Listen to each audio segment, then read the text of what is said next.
It's springtime, the sun is out, the birds are chirping, so time to get out the tools and start getting your house ready. So we're standing in front of a house that has been neglected for a little while, so we wanted to highlight some of the things that you need to do so your house frankly doesn't look like this one.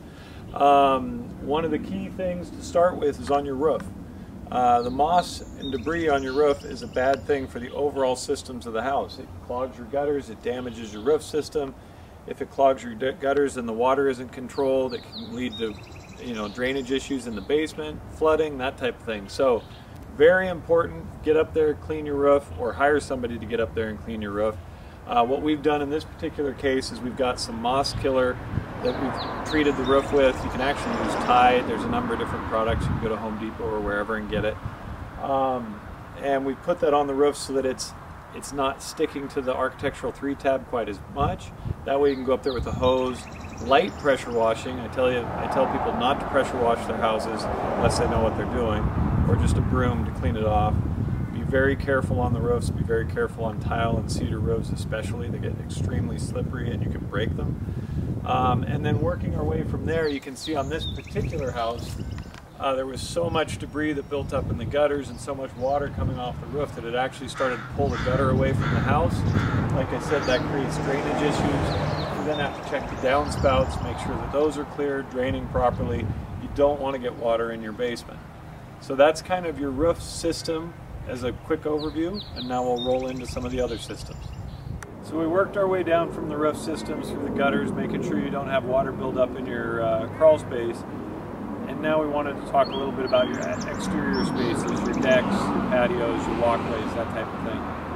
After a winter, you start to spend more time outside. These areas can be very slick, so it's a good idea to get out there, pressure wash them, clean them up. Some people use bleach, some people use Tide, or you can just buy products at the different hardware stores to put down there to make sure that the moss dissipates. Pressure wash them as needed.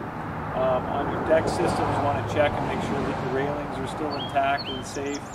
The boards and the support structure is all in good shape.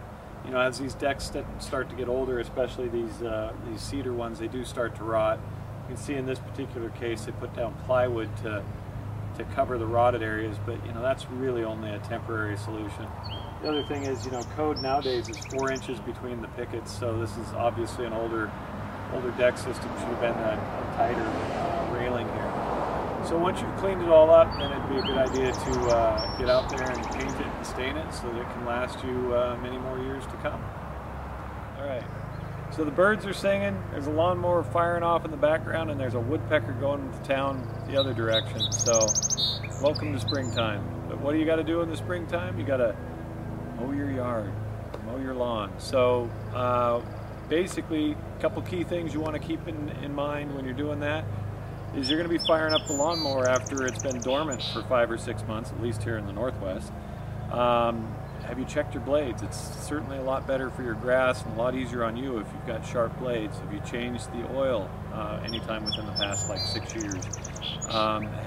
Is there old gas in there that you should siphon out and put fresh gas in there? So remember, you give your car a tune-up, probably a good idea to give your lawnmower a tune-up. And then walk the lawn before you mow it. Make sure that there hasn't been something randomly left out there, kids' soccer balls or rocks or who knows what.